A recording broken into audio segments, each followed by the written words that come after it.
E aí, gente, beleza com vocês? Aqui é o Dani e eu vou resolver agora o exercício 13, que está na página 230 do livro 3 de vocês. O enunciado diz que a gente tem essa figura aqui, que eu já desenhei pra gente, que é a planificação da superfície lateral de um prisma triangular reto, onde as medidas x, y, z e w são números inteiros consecutivos e nessa ordem. Se a soma das medidas de todas as arestas desse prisma é 42 centímetros, podemos afirmar que o seu volume é D, e aí tem as alternativas para a gente escolher. Então, todas as informações já estão aqui, né? Tem o desenho com x, y, z, w, a informação de que eles são inteiros consecutivos, né? E nessa ordem aqui, e a soma de todas as arestas é 42 centímetros. E a pergunta que é, quanto vale o volume?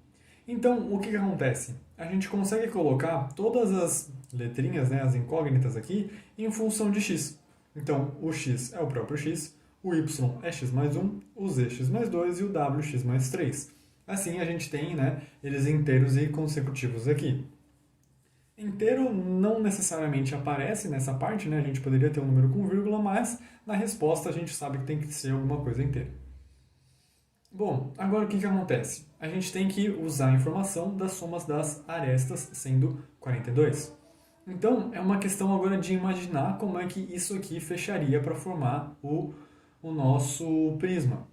Então, o que acontece? Esse lado aqui, ele vai dobrar para fechar com esse lado para cá, certo? Porque como a gente precisa do triângulo em cima, então esse lado como se viesse aqui, e aí esse lado fecha para cá. E aí a gente tem o triângulo. Então esse lado encosta nesse e basicamente a gente tem o esqueleto de todas as arestas aparecendo. Então a gente tem o triângulo aqui que está aberto, né, que seria a base de baixo, e o triângulo aberto aqui na base de cima. E aí a gente tem as três arestas para cá, que são essas arestas verticais, que vão ligar as duas bases. Lembrando que essa aresta é a mesma dessa daqui, porque na hora que a gente fecha, ela se sobrepõe.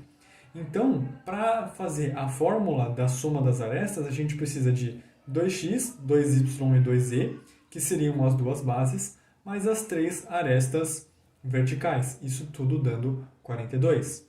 Nisso, fazendo a substituição de y, z e w por x mais 1, x mais 2 e x mais 3, a gente tem essa contona aqui, que depois de fazer todos os distributivos, né, e isolar, a gente chega aqui, 9x é 27, e então chegamos que x vale 3. Beleza? Nisso, a gente tem todos os lados do nosso prisma. A gente tem o x valendo 3, o y valendo 4, o z valendo 5 e, finalmente, o w valendo 6. Mas o que é importante de ver nesses três valores aqui, que isso aqui são os lados do triângulo, certo? Que é o triângulo famoso, o triângulo pitagórico do 3, 4, 5. Então, como para o volume a gente precisa da área da base, se a gente não tivesse uma noção boa de como é o triângulo, a gente teria que fazer usando alguma outra fórmula, tipo Heron ou algo assim, que seria bem chato. Então o exercício foi gentil, entre aspas, para dar um triângulo que a gente já sabe quem é base e altura mais fácil, que seriam os dois catetos aqui, certo?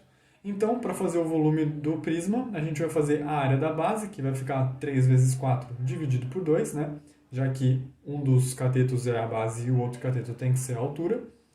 E vezes a altura do prisma, que é o 6, que é o valor do W que a gente achou. Isso tudo aqui vai dar 36 centímetros quadrados, que é o item A. Beleza? Então, o esquema do exercício era a gente conseguir relacionar todas as variáveis em função de x, perceber como é que ficaria a soma das arestas ali pela a construção do prisma junto com usando a sua planificação da área lateral. E aí, depois disso, achar o x, com o x achar as outras incógnitas, perceber que era um triângulo pitagórico para poder calcular a área da base e a altura para finalizar o exercício.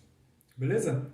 Gente, o exercício acaba por aqui. Eu espero que tenha ficado claro para todos vocês e até os próximos.